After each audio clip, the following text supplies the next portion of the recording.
Pues imagínate un escenario donde las noticias dicen que hay un pánico generalizado en el mundo financiero. Ajá, el clásico día rojo. Exacto.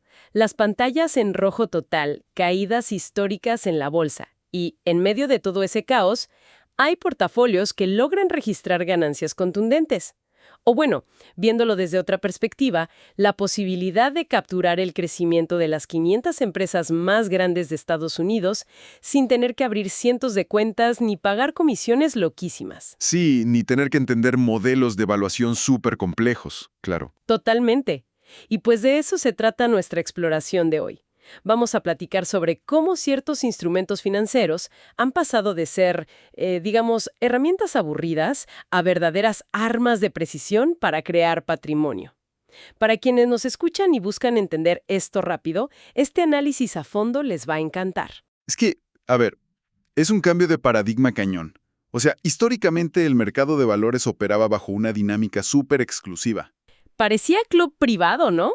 Sí, literal, un ecosistema diseñado para mantener alejados a quienes no tenían, pues capitales inmensos o un equipo de corredores ahí en Wall Street. Claro. Pero al desentrañar cómo funcionan las inversiones modernas, te das cuenta de que la tecnología y la innovación financiera ya tiraron esas barreras.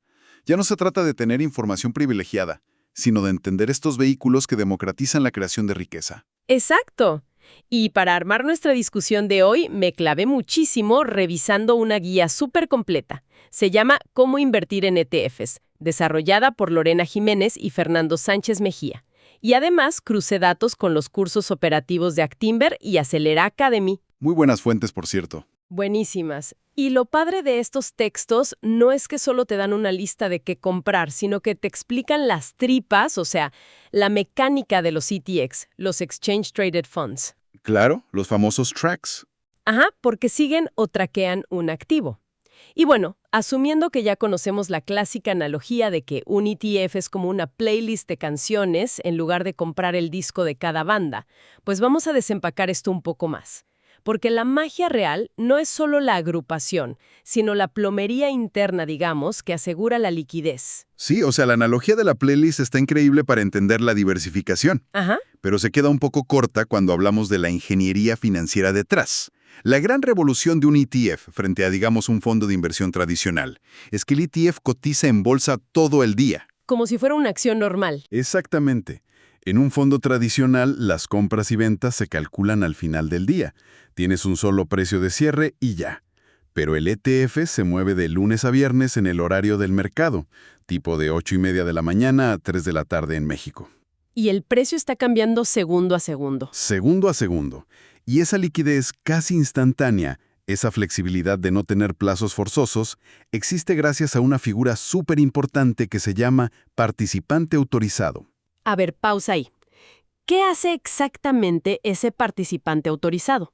Porque yo me imagino que si miles de personas de repente entran en pánico y deciden vender su ETF de tecnología al mismo tiempo, alguien tiene que absorber ese golpe para que el precio no se vaya a cero, ¿no? Pues sí, alguien tiene que poner orden. Estos participantes autorizados normalmente son grandes bancos o creadores de mercado. Su chamba es vigilar que el precio del ETF en tu pantalla sea idéntico al valor real de las acciones que tiene adentro. Ok. Si hay mucha demanda y el precio del ETF sube de forma artificial, este participante va, compra las acciones en el mercado, las empaqueta, crea nuevos ETFs y los inyecta en la bolsa para nivelar todo. Órale, es como un mecanismo de creación y destrucción en tiempo real. Exacto. Garantiza que siempre puedas entrar o salir sin quedarte atorado. Y esto está respaldado por instituciones gigantes que mencionan las fuentes, tipo BlackRock, Vanguard, Invesco, Direxion y aquí en México, pues Actinver. Y revisando el menú de opciones de estas instituciones, la verdad es que es una locura.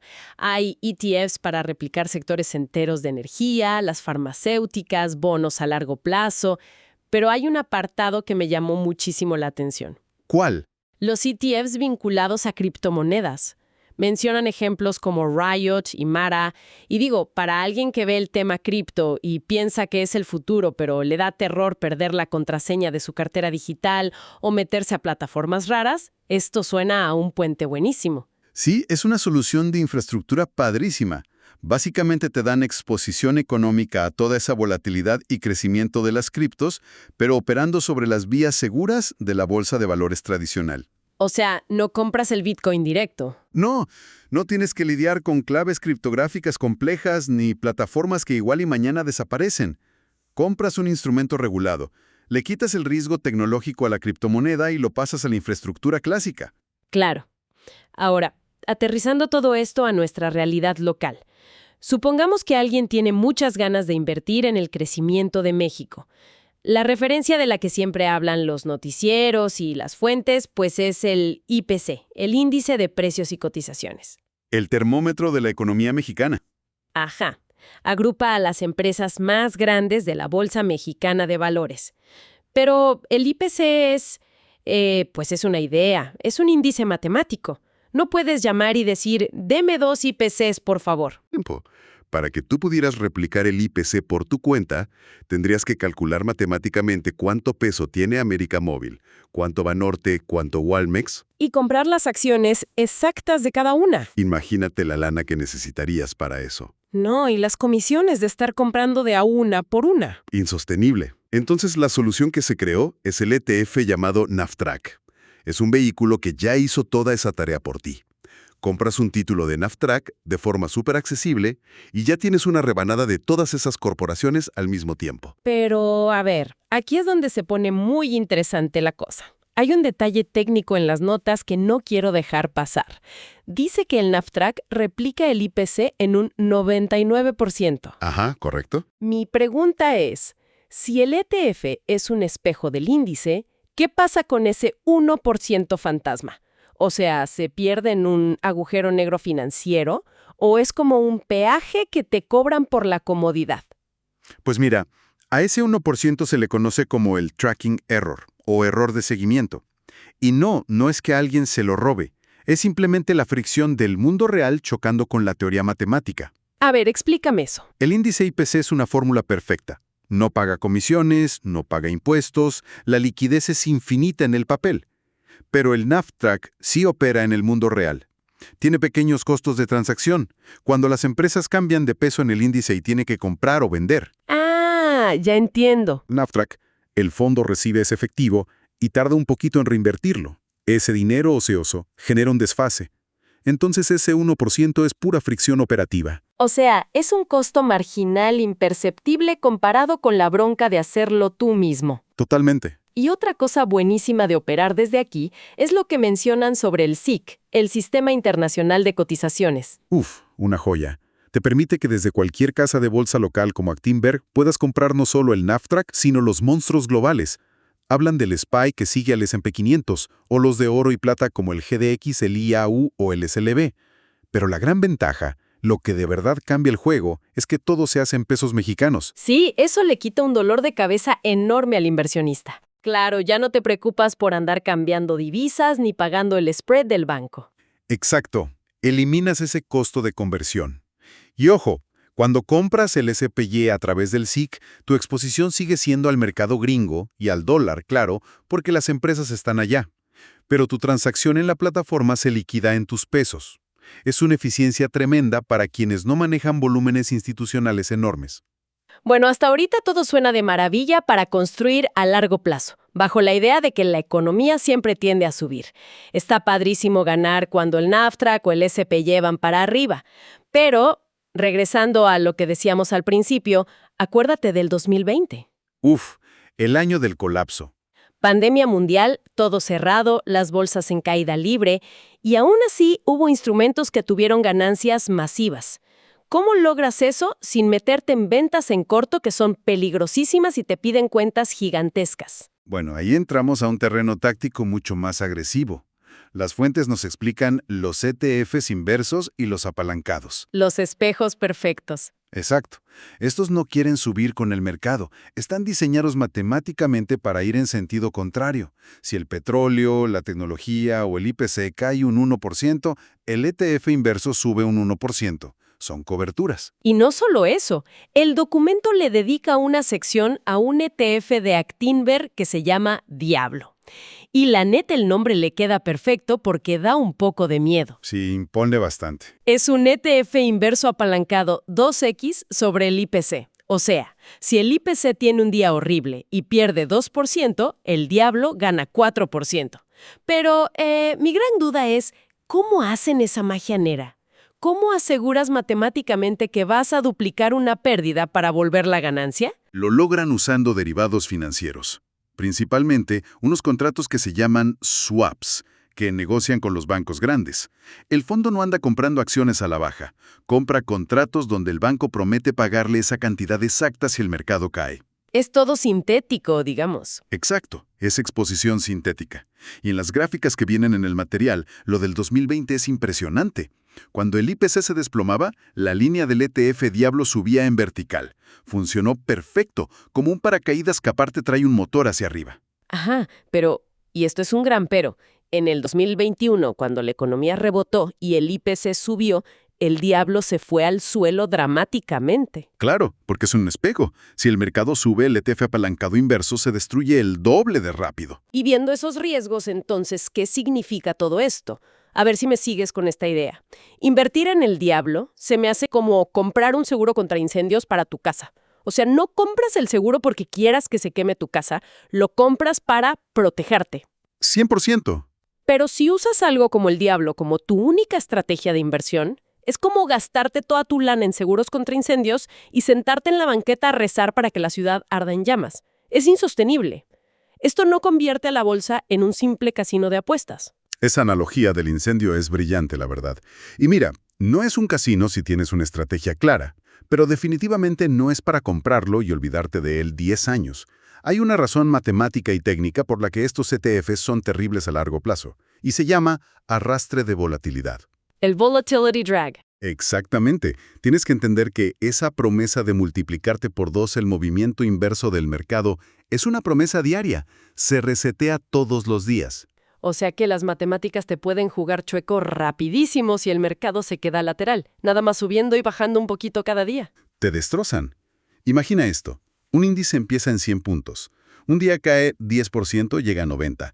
Tu ETF inverso, 2X, ese día gana 20%. Felicidades, todo súper bien. Ajá. Pero al día siguiente el mercado sube un 11% y el índice regresa a 100. Bueno, tu ETF inverso, como se reseteó en la mañana con un valor más alto, ahora va a perder el 22% de ese nuevo valor. Uy. Al final de la semana, el mercado no se movió de donde empezó, pero tú perdiste dinero por la pura fricción matemática de las bajadas y subidas. ¡Qué locura! Con razón insisten tanto en que esto requiere precaución extrema. Totalmente. Son como bisturís financieros. Si eres un cirujano experto y quieres proteger un portafolio grande por un par de semanas ante una crisis, son vitales, pero en manos inexpertas causan unos estragos terribles. Es que esa hiperactividad de estar pegado a la pantalla checando el arrastre de volatilidad suena agotadora. O sea, ¿qué pasa con la persona que quiere alejarse de eso? Alguien que dice, oye, quiero invertir a 15 años, apagar las notificaciones de mi celular y tener paz mental. Bueno, para ese perfil, la última parte de este análisis nos trae un concepto súper elegante, que son los Smart Beta ETFs. Que suena a ciencia ficción un poco. Un poco, sí. Mira, los ETFs tradicionales como el NAFTRAC o el SPBI están basados en la capitalización de mercado. O sea, compran más acciones de una empresa simplemente porque la empresa es más grande, sin importar si está carísima o barata. Es un reflejo crudo de lo que hay. Exacto. El Smart Beta cambia eso por completo. Deja de lado el tamaño y usa algoritmos para filtrar empresas basándose en métricas muy rigurosas. Es inversión por factores. Y el ejemplo clave que dan las fuentes es este ETF de VanEck llamado MOAT, ¿no? Así es. Que MOAT significa foso en inglés, como el foso lleno de agua y cocodrilos que rodeaba a los castillos en la Edad Media. Pero a ver, ¿cómo traduces un castillo medieval a una computadora analizando la bolsa? ¿Qué busca exactamente el algoritmo para decidir si una empresa es un castillo o no? Pues un foso económico significa que tienes ventajas para que la competencia no te quite a tus clientes. El algoritmo busca cosas muy puntuales. Por ejemplo, el poder de fijación de precios.